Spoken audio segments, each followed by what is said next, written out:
Hi everyone, today we will talk about how to fix or how to solve WhatsApp file missing.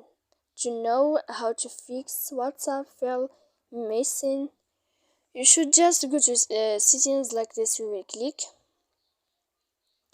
After that, in this page you will go to apps, default apps, app settings.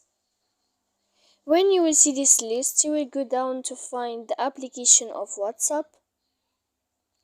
And when you will see this page, you will click first stop.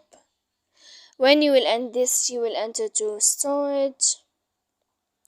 After that, in this page, you will click clear cache, and then you will go to click clear data.